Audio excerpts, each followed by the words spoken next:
Welcome to the Lawyerist Podcast, a series of conversations about law practice. Each week, we talk with legal entrepreneurs and innovators about building a successful law practice in today's challenging and constantly changing legal market. And now, here are your hosts.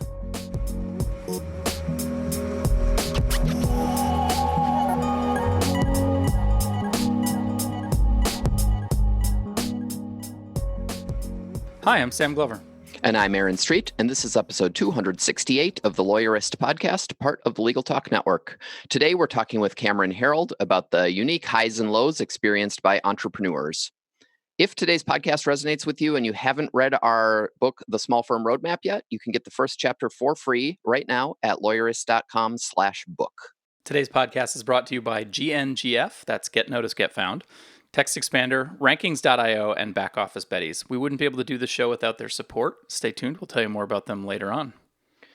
Given the fact that we're recording this few days before it airs, it feels weird to mention coronavirus and its implications. Yeah, who knows where we'll be next week? Yeah, who knows? Everything's changing every day. Who knows? At the same time, it would feel weird to have our podcast just never mention it. So it seems worth mentioning it in some way. Yes. So we aren't epidemiologists. Lawyerist has no advice regarding viruses for you, but we have been giving a lot of thought to the kind of business management, small firm management implications of both this specific disruption and disruptions to economy in general. We mentioned it in our book that we wrote a year ago. And one of the things that we think is really important is that in addition to small firms following good practices related to whatever doctors say you should be doing, is also making sure that your law firm as a business is ready to absorb some ups and downs that come with things like this. Yeah, there's a couple sides to that, right? It's like where you work, but also your financial status and strategy. Yeah, and so Lawyerist as a company have implemented a remote first working policy way before coronavirus was a thing, which gives us some flexibility in the face of this, that we aren't worried about people being exposed to each other in an office space. And remote work as a blanket policy might not be an option for all or most small law firms, but figuring out ways that it can be temporarily or occasionally implemented where work doesn't suffer and productivity doesn't suffer and people are using good habits but have the ability to show up for work without needing to come into the office are skills and tools that law firms should start thinking about right now if they haven't already. Yeah, it's one of those things where because we are remote first, all of the news about staying at home and maybe people should work from home, whatever, has been like a big shrug for us personally. And I hope that that's true for a lot of law firms out there that just have that as an option. You know, one of the things, though, that we've come across along the way is that adapting to the culture of remote first is hard. And if you are always in the office and then all of a sudden have to work from home, it's probably going to interrupt your productivity, even if you have the technology set up to do that. So it's worth preparing now if you haven't before, but figuring out how to make that work so that you can make fluid transitions back and forth. Yeah, and I think one of the mistakes a lot of companies make, and I think Lawyerist made as we were transitioning into this remote work world, is thinking that having a laptop and the internet and just having people be home is enough. And the reality is, in order to learn how to communicate differently when you're not in the same place, in order to make sure that people have dedicated workspaces where they can work professionally and not be distracted by pets or kids or neighbors, are all things that require some thinking. And so just jumping into everyone works from home this week, if you haven't thought through some of those best practices and tools and systems, can be hard. Yeah. And it's interesting. I was just talking to a neighbor who works for a Fortune 50 company, and they have a plan that the entire company of whatever it is, 50,000 people or more, are all working from home tomorrow, so that the company can work out the challenges that come out from that, so that if they then need to work from home months from now, they'll know what the implications are for their giant infrastructure of IT management and management decisions and communications and things. And we've talked for years about some of the fire drill recommendations around making sure that your software is backed up, and if there were a fire at your office, to plan for how you would get back up online. But I think this is also an opportunity, while things maybe still aren't a problem for you, to run a little remote work fire drill for a day or a week and see what happens for your firm, so that if you needed to then do it for a month, you would know some ways to improve that. Yeah, don't treat it like an emergency. And I'm thinking about an article that I just recently read that said maybe the ideal situation is people only work from an office 2 or 3 days a week anyway, so that they get that focused deep work time and aren't losing time to commuting and stuff. And so maybe your office should be considering a little bit more flexibility anyway. So give it a try when it's not, hopefully it isn't urgent for you, Yeah. so that you can give it a try. But who knows, by the time this podcast airs, maybe we'll be in the midst of the full-blown pandemic. Yeah, and I think it's maybe especially for consumer-facing practices, but for any law practices, I think one of the things to also think about is ways that you can make sure that you can still provide a great client experience Right. without maybe needing to meet your clients in person, and in a context where your clients may not have the same tech infrastructure that you do. And so does that mean transitioning to more phone calls for a while, or having some tips and tricks for clients to effectively use their smartphones in order to do video meetings with lawyers? At least being prepared for some of those conversations, so that you don't all of a sudden stop meeting with clients for a month. Yeah, and you want to be able to maintain your professional image, whatever that is for you, right? Like Skyping with your clients, or using Zoom to video chat with your clients while you're sitting on your bed is probably not the image that you want to convey to people. So putting some thought into your actual workspace and how you're going to do those things is going to really benefit you in the long run. And then the other category of stuff that I think it's worth people thinking about ahead of time is cash flow and access to capital. That if there are economic disruptions to your firm, either because those client meetings do fall away for a little while, or because people just aren't as productive in billing their hours if they're working from home, or some other reason related to either the viral impact or the economic impact of what's going on, is making sure that your firm has sufficient cash flow and access to capital to weather an additional payroll without expected income. And we've done lots of work and have lots of free resources on Lawyerist about ways to measure those things, but making sure that you're doing a little bit of fire drill on your cash right now too. And when you say access to capital, what you're talking about is sort of your cash on hand plus whatever credit you have available to you, whether that's personal loans, credit cards, lines of credit, whatever. Yeah, I mean, and in an ideal scenario, the healthier your firm, the more that those reserves are actual cash on hand that you've earned, so that Right. if you needed to, you could draw from your own money. But at a minimum, having access to a line of credit, or worse, credit cards, but something that you don't have to worry about not making payroll or not paying your bills if there is a week or a month of disruption. And even if that disruption isn't that you haven't earned your money, maybe you just can't collect the money for a month. And those are the kinds of things that are worth thinking about. You absolutely cannot look to your trust accounts for those funds. Right. So thinking about what capital you have available to you, and if that means you're applying for a line of credit this week, this might be the time to do that. In a weird coincidence, today's podcast is probably going to resonate all the more with people, because it is about those ups and downs of entrepreneurship and things like weathering storms, like even coronavirus. So we'll have that conversation with Cameron Herold right after my conversation with Mark Homer from GNGF. Hi, I'm Mark Homer, author of Online Law Practice Strategies and CEO of Get Noticed, Get Found. Hey, Mark, welcome back to the podcast. So I noticed that on gngf.tv, which is where you keep your videos and information in video form about how to get more from online marketing, you were recently talking about data ownership, which is kind of maybe esoteric. Maybe a lot of lawyers haven't really thought about that. So what data do law firms have, or what do their marketing agencies have that they should be caring more about? Yeah, good question. That was a kind of spinoff of a topic we were talking about, how important it is to track your data and understand all your metrics and everything, right? In there, I kind of mentioned that, we see sometimes that clients will come to us and they don't have access to any of their previous data.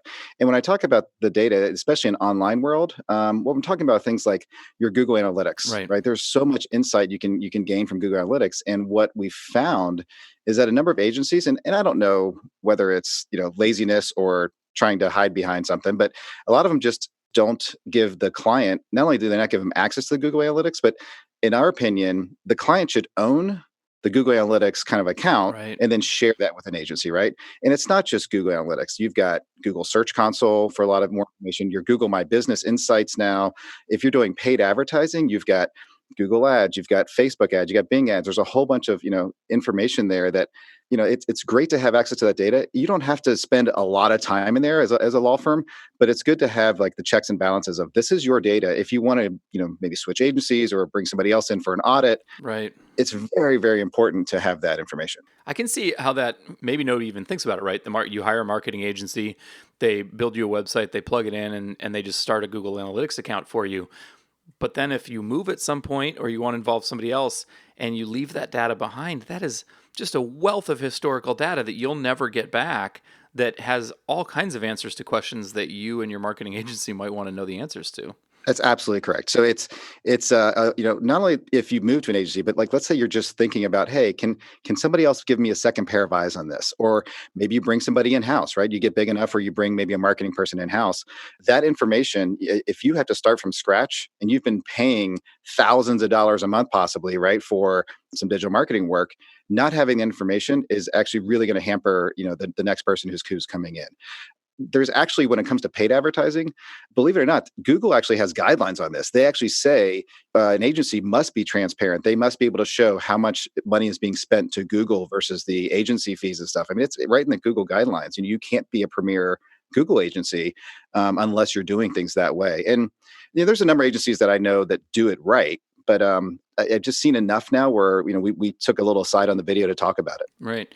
Is the solution pretty simple? It's all of the things that I'm aware of. You can either add admins to the account, and somebody at the firm should be an admin on the account. And then some of them actually have an owner versus an admin.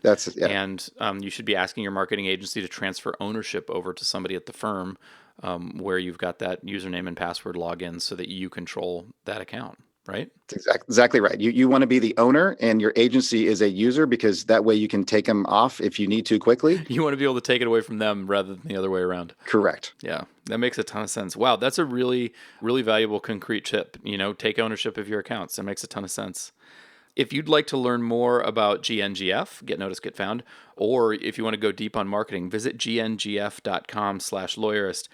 There you'll find online law practice strategies, which Mark mentioned that he is the author of. If you've read our book, it kind of picks up and goes deep on online marketing where we left off. And it's definitely the kind of book that you want to read to really understand what you're up against. So that's, again, at gngf.com/lawyerist, and you can find the link in the show notes. To look at all of GNGF's videos, you can go to gngf.tv. Mark, thanks so much for being back on the podcast. Thanks for having me, Sam.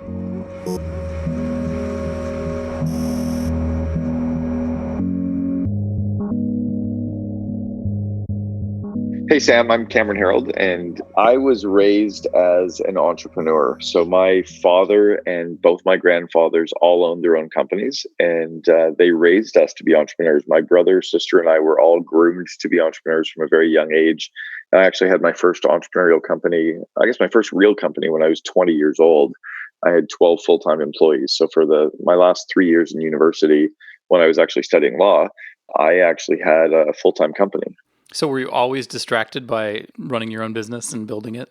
Dude, I'm distracted by everything. I have 17 of the 18 signs of attention deficit disorder. So for me, distraction is my norm. Yeah, there's the water you swim in. Gotcha. Yeah, exactly. It feels good to be distracted. So I was groomed as an entrepreneur, started running my own business. And then when I graduated university, I started coaching franchisees for a house painting company. And I'd coached 120 franchisees by the time I was 28 years old. I'd actually recruited, hired, and trained them all. In fact, two of my franchisees, one was Elon Musk's brother, Kimball, back in 1993. And another one was Elon's cousin, Peter Reeve, who went on to build Solar City. They both worked for me in 1993. Wow. So I was a reference for Elon and Kimball in their first round of funding for Zip2 back in January of 95. They only had one employee. No one had ever heard of them before. Yeah. So then I started coaching these entrepreneurs. I built a couple of entrepreneurial companies. I got involved in a group called the Entrepreneurs Organization, and met a really good friend of mine who had started a company called the Rubbish Boys. And he was in the process of turning his company from the Rubbish Boys into 1-800-GOT-JUNK. And I joined him as his chief operating officer. I was the 14th employee in the company. And when I left 6.5 years later, we had 3,100 employees system-wide. And I had executed that growth on building that organization. I left there 13 years ago now, which is crazy. It's been 13 years.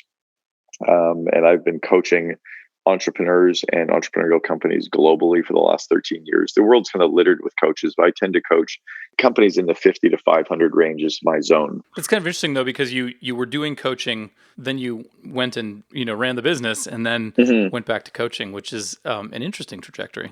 Well, and that's always how I've built companies as well, was by coaching employees. I've always felt that the leader's job is to grow people. So coaching has really been the core of everything I've ever done. But yeah, so I've been coaching people now for 13 years. I've done, I guess, about 800 paid speaking events now in 26 countries on 6 continents, and I've written 5 books. Yeah, a couple of books. And then, about 3 years ago, I started an organization called the COO Alliance, which is the only network of its kind in the world for the second in command. And that's about it. That's cool. And well, you have your own podcast as well. Yeah, I've got a podcast called the Second in Command podcast. It seems like everyone's interviewing the entrepreneur, and I wanted the rest of the story. So I only interview COOs. That's really cool. I appreciate that. I think both of those positions need more support and coaching most of the time. But the COO is a little neglected. Well, it's also a role where the COOs tend to go to these entrepreneur events. They go to the YPO or EO or Vistage or Genius Network, all these amazing places for entrepreneurs. They don't really fit in, and they want to get deeper into the issues, whereas the entrepreneurs tend to fly at the 30,000 foot level. The COOs really want to get into it, and they want to talk about recruiting for 3 hours, whereas the entrepreneur wants to talk about it for 5 minutes. Right. No, that's a really good point. Your most recent book is Vivid Vision, right? Am I getting that right? It's very recent. My most recent one came out now a year ago, called Free PR. But yeah, Vivid Vision is quite recent. Oh, I'm sorry. Yep, I had it backwards. What will people get if they read Free PR? Free PR is all the secrets, and all of my books are written almost like a manual on how to put these systems in place in your company. So they're very tactical. True to being a COO. Yeah, exactly. It's almost like a step-by-step guide on how to do it. So it's a step-by-step guide on how to generate free publicity for your company without hiring a PR firm. So how to get coverage in the newspapers, magazines, bloggers, podcasters, TV, e-zines, etc. It's kind of how we landed 5,200 stories in the press about 1-800-GOT-JUNK without ever using a PR firm. And I've been doing it now for 30 years. So I gave away all those secrets. That's how I've always been doing it. Very cool. No secret here. Obviously, I didn't read that book. If it wasn't apparent from my last couple questions, because that's okay. What I wanted to talk about with you was a blog post that you wrote. We were just double checking the dates 12 years ago, a little less than 12 years ago, on Tim Ferriss's blog. Yeah. About entrepreneurial manic depression. The highs and lows. My guess is that all of the firm leaders listening are like, oh yeah, but I'd love to hear you say more about what that actually is. Put some meat on that bone. Well, it's interesting. I think it's only actually felt okay for people to say that they were bipolar or were manic depressive or struggled with the highs and lows of CEOs, like this entrepreneurial roller coaster. It's only really felt okay to do that maybe for the last 10 years, maybe less, maybe 5 years.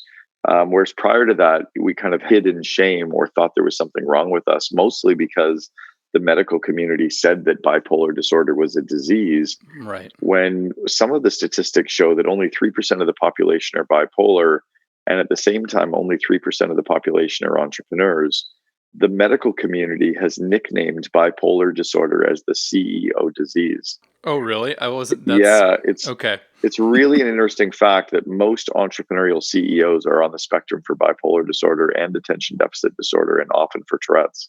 So when you combine all these things, maybe it's not a disease after all. Maybe we're exactly who we're supposed to be, and it's those traits that make us who we are. But the stress of owning a business magnifies bipolar to another level because, we have our house on the line. We're not telling our spouse we haven't taken a salary for 3 months. We just recruited somebody away from a big firm, even though we're not sure we're going to make payroll the next week. Like all of these massive stressors that can really magnify the highs and lows. So it's a really interesting space. Yeah, I own my own small firm, and I was the CEO of this company for a while, and now I'm not. Now Aaron, my business partner, is.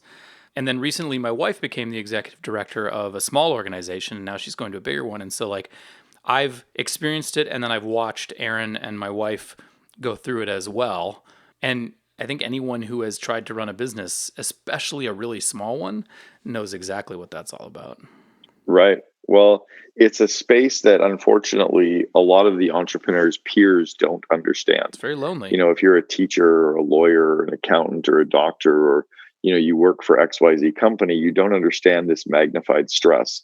And we often hear things like, oh yeah, I've got highs and lows too. No, it's different. Yeah. The manic highs that most entrepreneurs go through, or that crazy lunatic fringe, and then the stress or depression, we can't tell anybody. You can't walk into your company and tell all your employees that you're stressed, because it freaks them all out.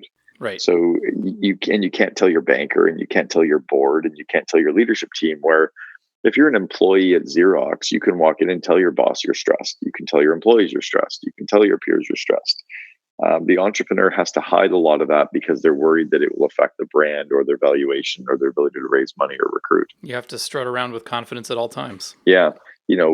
There's not a lot of employees that mortgage their house to pay for the other employees to come to work. Right. There's not a lot of employees that will not draw a salary for 3 months just to be able to buy an ad campaign. Or to pay the other salaries, right? I mean, my employees are getting paid even if I'm not.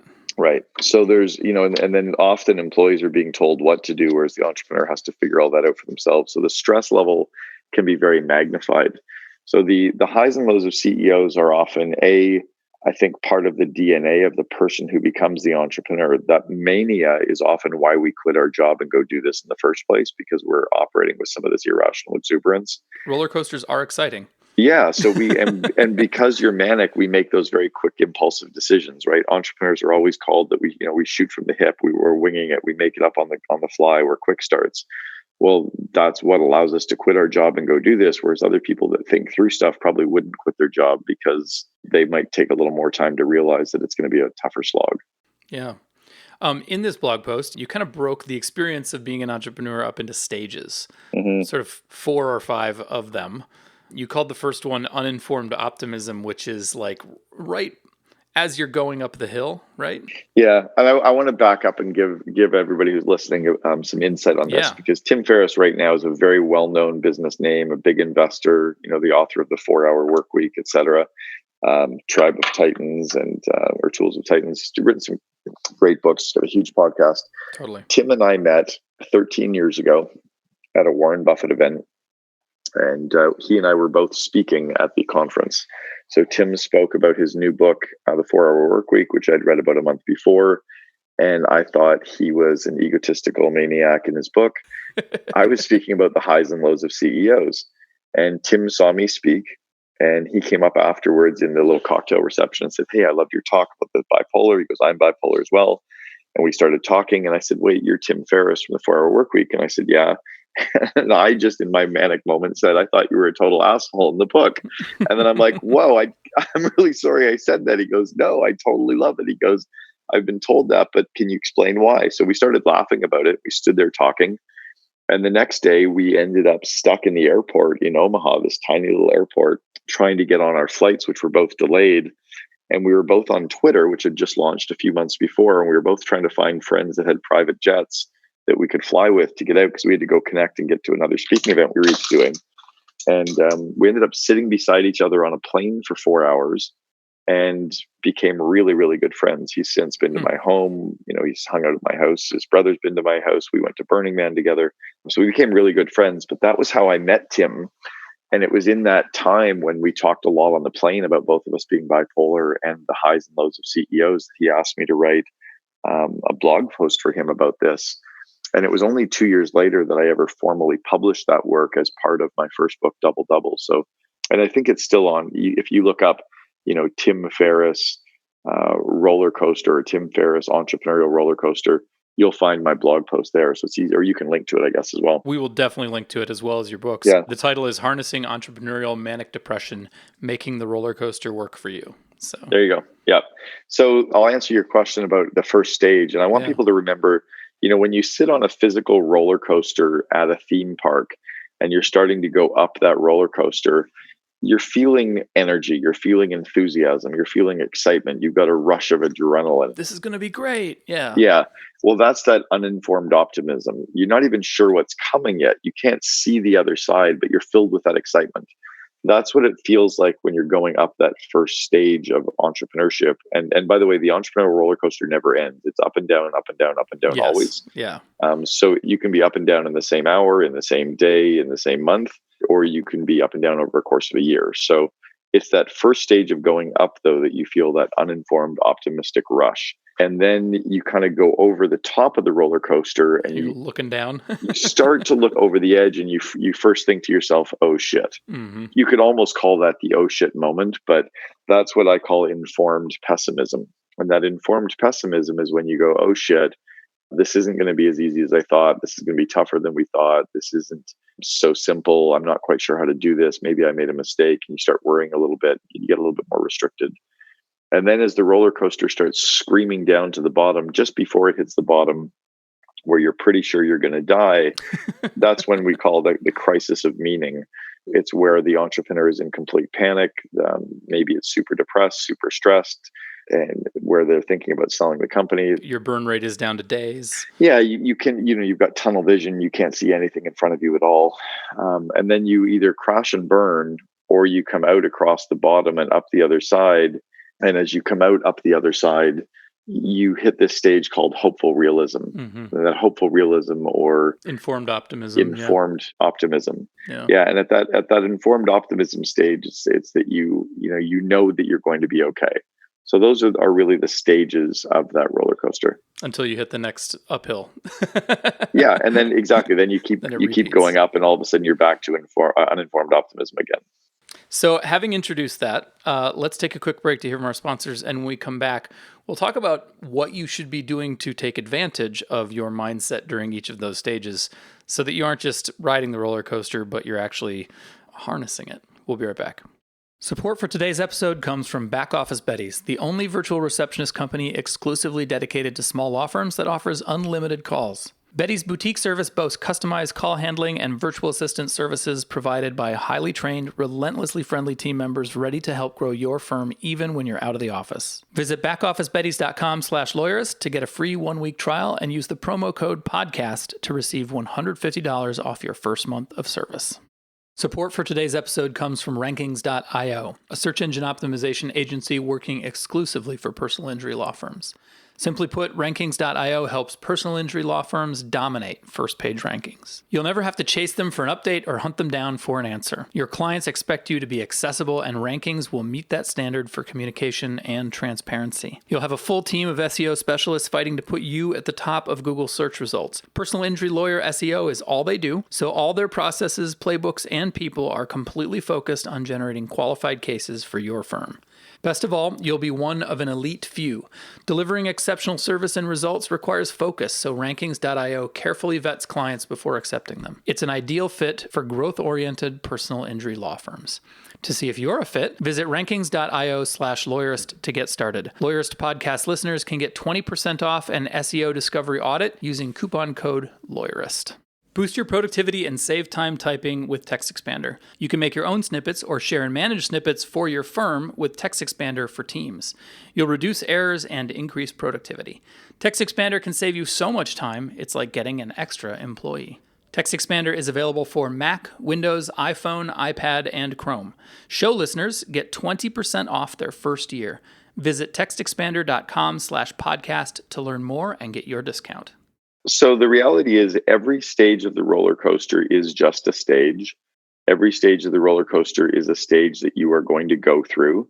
And like a physical roller coaster, you can either scream and yell and hate life as you ride it, or you can wave your arms in the air and scream and laugh. Either way, you're going to ride the darn roller coaster. So let's talk about that. So during uninformed optimism, during the ride up to the top, what are the kinds of things we ought to be doing? Yeah, so if you're feeling that really great rush of energy, that positive enthusiasm, that's when you want to talk to the media. You want to hold sales rallies. You want to talk to your salespeople. You want to talk to your customers. You want to talk to your banker, your accountant, your finance people.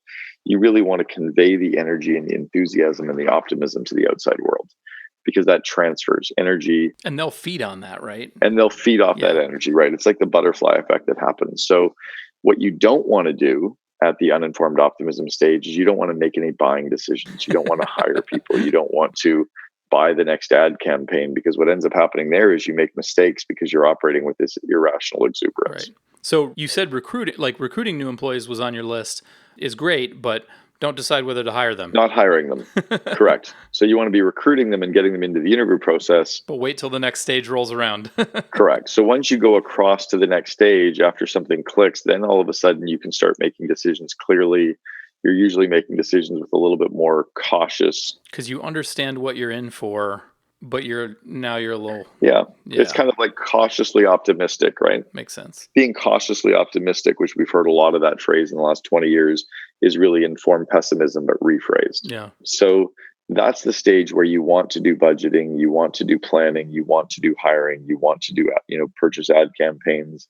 You don't necessarily want to talk to the media when you're at the informed pessimism, because they'll be like, how's it going? Well, it's pretty good, but you don't want to talk about the buts. You can talk to employees, you can talk to potential employees, because they'll actually buy into you because you seem real, you seem authentic, and some of that healthy skepticism that they were worried about, they go, okay, this guy's not full of shit. And then when you start careening down the roller coaster and you hit that crisis of meaning, that's the point where you need to get out of your business. You can't sit and work harder. Right. This is the will I crash or will I fly? Yeah. So at that point, stop working, disconnect. I took 10 weeks paid vacation last year, where I just took 10 weeks off and left my company to run, and I unplugged, and I need to do that. I don't work nights. I don't work weekends ever. I stop working at 5:30, 6 o'clock every day, and I disconnect. And you need to do that to recharge, almost like plugging your phone into recharge, or it becomes very useless. Most entrepreneurs somehow try to work through that stress, and you just don't get anything done. So what I try to do is unplug in those periods to recharge. You also identified some really key things to avoid doing, like wallowing with other people who are depressed.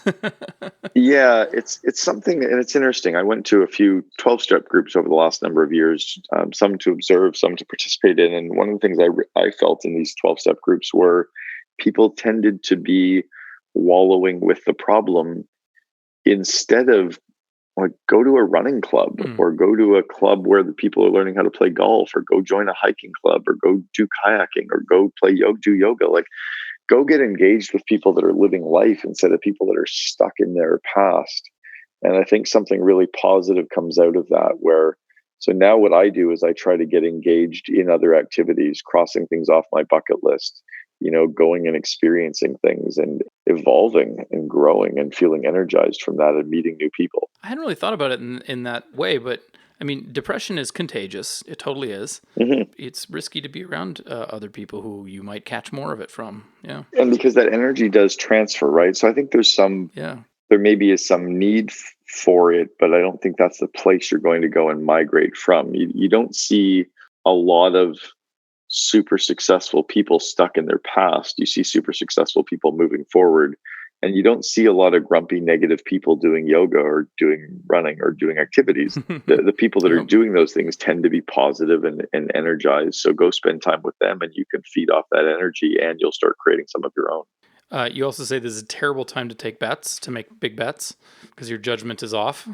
Yeah, your judgment, when you're at crisis of meaning, it's a terrible time to do anything. Right. Because you don't really have any judgment whatsoever. What you do need to do is disconnect, get some coaching, talk to a friend, gather your thoughts, go for a walk in the park, and really re-energize yourself. And avoid substances, right? This is when you're vulnerable. Yeah, and it's interesting. I learned about this a few years ago, where I went through an extended period of some depression and some stress. I was going through a divorce, and that really kind of rocked me. And then in addition to the normal bipolar, it really was sucking some energy out of me. And so I would sit down at the end of the day and have a glass of wine, and then I'd have a second glass of wine, and then I'd finish off the bottle, and I'd wake up in the morning and I was tired and I was drained, and it was never more than a bottle, but it was starting to become every night drinking a bottle of wine. And then I'm like, wait a second, I didn't even realize that alcohol is a depressant. Right. And I'm more depressed, and then I'm tired and depressed. So yeah, I think it's okay to have a glass of wine. Now that pot's illegal, it's okay maybe to smoke a little bit. I also think you don't want to become obsessed with running. You don't want to be running 7 days a week. You don't want to be doing yoga 7 days a week. You don't want to do something that becomes so obsessive that it takes you away from the rest of life as well. So I think it's good to be engaged in things, be engaged in hobbies, be engaged with friends, but you don't want to be obsessive compulsive about any one thing. Yeah.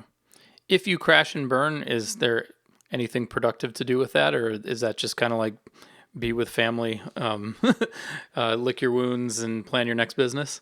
I guess, yeah. I don't really coach people who are at crash and burn. I usually get them through it, or so I don't know. I mean, if you crash and burn, yeah, it's like it's over. You've sold the business. You've destroyed stuff. Crash and burn is kind of bad, right? It's you've lost everything.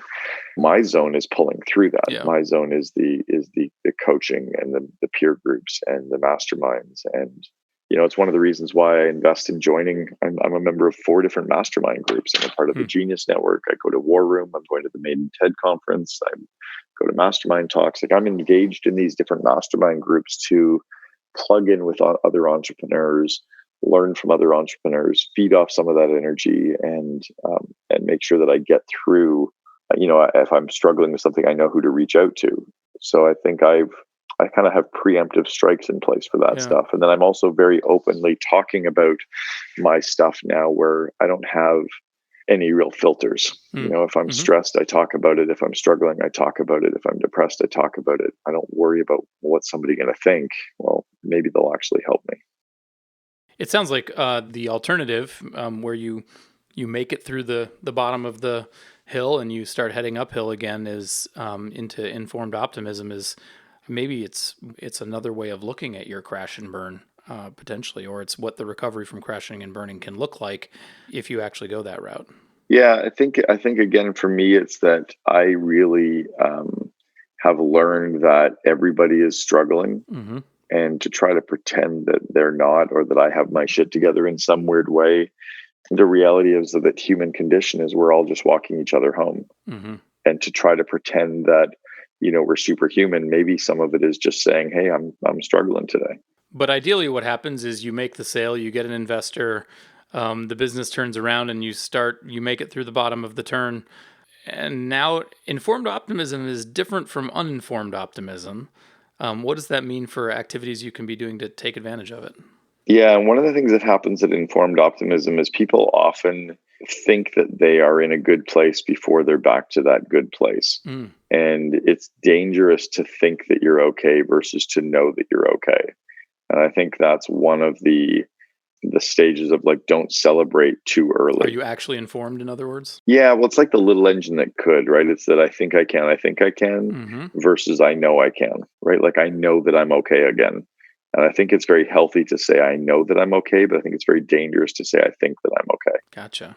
If that makes sense. Yeah, no, it does. And so what kind of activities make the most sense now as opposed to when you're back at the irrational optimism phase? If you can get there and stay at this stage, which you won't, you'll keep moving, but this is a great stage to be at, right? You're full of good energy, you're good optimism, you've got lots of clarity. You can kind of do anything in your business at this stage. Yeah. But it's being aware. So what I try to be aware of is the signals that my body are sending me. Do I have shortness of breath? And am I talking in some manic zone? Am I moving too quickly? Am I making decisions rapidly? Am I just going boom, boom, boom? Am I distracted? Well, I'm manic, right? Let's slow that sucker down a little bit. Or I'm overwhelmed. I'm stressed. I'm worried. I'm not getting out of bed in the morning. I'm on day 4 without shaving. Whoops, maybe I'm hitting a little stress or depression. My wife's rule for me is I have to put on clean underwear and a clean shirt every day, even if I'm working from home. Right. So, like, why, what's going with so I think it's being aware of some of those signals. How are we doing with eating? Are we getting stuff done around the house? And when you start watching yourself for those signals, it helps you be aware of where you are on that curve. Yeah. So as we've been talking, I've realized that I started out with a clear idea of whether we were talking about the business or the entrepreneur. And I realized as we were talking that I had lost track of the distinction between, are we talking about the business crashing and burning or the entrepreneur crashing and burning? Are we talking about, is the optimism due to the bottom line or is it due to my mental state?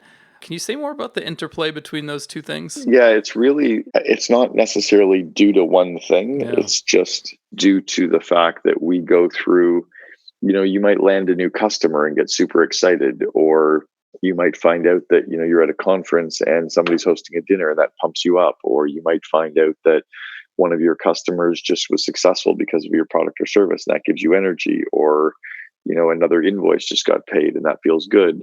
All of those things can perk you up. And because the entrepreneur tends to live in a world of optimism and rose-colored glasses, those good things, when they mount, more good things beget more good things. That energy, I find that if I land one client, I land three, right? And then if I lose one client, I lose two. Right. When it rains, it pours, and both ends. Yeah, and it's kind of like if I'm looking for checks to appear, I see money coming in. If I'm looking for, bills to come in, I see bills coming in. So I think what happens is just trying to be aware of the good things, being aware of gratitude, being aware of the positive things happening, the goals that are getting success. Because a lot of entrepreneurs feel like we're only going to be happy when we get to the horizon. The reality is you're not going to get to the horizon. You can't catch up on it. You can't sneak up on that horizon when it's asleep. So it keeps moving. So we tend to not be happy as entrepreneurs. What I try to do instead is every time I hit a goal, I praise myself or I give myself an award for hitting that goal. Every time I get something done, I buy myself a treat or buy myself a gift or do something for myself that feels good. And those are little things that then perk me up. Yeah. Those things feed me through the stress and the depressing, because nobody is often going to be there for the tough times. Yeah, this is something I'm really bad at. I'm always looking at the next hill and not patting myself on the back for getting over the current one. Yeah. So what I'll do is if I set 3 goals for the quarter, I'll praise myself for 3 things that I got done this quarter. If I set a big annual goal, I'll praise myself for something I got done last year. Yeah. I've noticed a lot more entrepreneurs doing sort of gratitude journaling where every morning they get up and, make sure to write something down or express something that they're thankful for. Maybe that's a piece of that tool as well, is to try to give yourself something optimistic to start your day. It totally is. One of the books I co-authored a book called The Miracle Morning for Entrepreneurs. And in The Miracle Morning for Entrepreneurs, we talk about the morning savers. And one of those 6 letters, the second or the last S, is scribing, which is writing. And I use a book called The 5-Minute Journal where I write down, my goals for the day and the gratitude and what's gone well and what, one of my daily affirmations. It's a really solid tool. I think Hal is booked to be on our podcast in the future as well. So Hal's great. Hal and I met. He and I met at a Genius Network event, and he came up to me and grabbed me and asked me if I would co-author the book, and I was like, I'd be thrilled to. And it's the #1 book in his series. No spoiler here. Most of your work is around coaching and helping people in mastermind groups. I think it's been long enough since I saw anyone give a definition of mastermind that I'd love to hear you talk about what that means to you and what the benefit is. So I think the classic definition of the mastermind came up in Napoleon Hill's book, Think and Grow Rich. When I think it was started by Carnegie and Mellon and Ford back in around the 1920s, where they pulled together a group of very successful CEOs to meet and brainstorm together. So the masterminding is brainstorming and connecting with groups of people to move you all forward. So a mastermind now has become kind of synonymous with any group of like-minded people that are trying to get better at something. Yeah. So you could mastermind about business. You could mastermind about, knitting if you wanted to. You could mastermind about bowling. The mastermind groups that I'm in, our Genius Network is one. It's a very high-level mastermind group that focuses on marketing and business development. I'm in another one called the War Room, and that would be a very high-level mastermind that focuses on digital marketing. I go to the main TED conference, which is extraordinarily hard to even get accepted to, but I've gone for 10 years now. Yeah. And that's probably the most elite, other than maybe Davos. TED would be one of the more elite masterminds where Bill Gates is in the audience, Al Gore and Sergey Brin and Kimball Musk are all kind of audience attendees. There's about 1,500 of us per year that go to that. Very cool. Yeah. And I've got another one called Mastermind Talks. I've gone to that 5 years in a row. It's groups of entrepreneurs from all over the world. So I just try to plug into these groups as places that I can learn and that I'm no longer the smartest person in the room. right? It's that old saying, if you're the smartest person in the room, you're in the wrong room. That's why you join those groups. Well, and we kind of started on this, but being in charge of the company is lonely in a way that is really, you can't talk about with most people, and is hard to relate with most people who are not in similar position. And so finding a group of people who are in a similar situation is really, really essential. I mean, like I said, my wife is a fairly new ED. No, not anymore, I guess. And finding a group of other executive directors of nonprofits has been a really important thing for her, so that she isn't always alone. Totally. And it goes back, Ray Kroc had always said, when you're green, you're growing. When you're ripe, you're rotting. And I think there's something in that as well, that, we have an opportunity to continue to grow. And then also, it's hard out there, that sometimes it's nice to be around like-minded people to, get a bit of a boost from, or get ideas from, or get energized from being around. There's a part of me that bristles at like-minded, so I always like to say similarly different-minded. Exactly. That's cool. Cameron, thank you so much for being with us today and walking through harnessing the manic depression of entrepreneurialism. Really appreciated it. Hey, Sam, you're welcome. Thanks for having me. Are you interested in implementing the ideas you've heard on today's podcast into your law firm? Could you use a little help? Hey guys, it's Stephanie, the VP of Community Success here at Lawyerist, and I'd love to help you tackle your business or take it to the next level.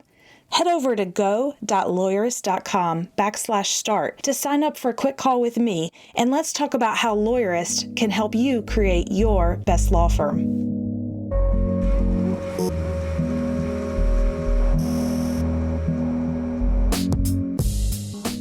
Make sure to catch next week's episode of the Lawyerist podcast by subscribing to the show in your favorite podcast app. And please leave a rating to help other people find our show. You can find the notes for today's episode on lawyerist.com/podcast. The Lawyerist podcast is edited by Paul Fisher. The views expressed by the participants are their own and are not endorsed by Legal Talk Network. Nothing said in this podcast is legal advice for you.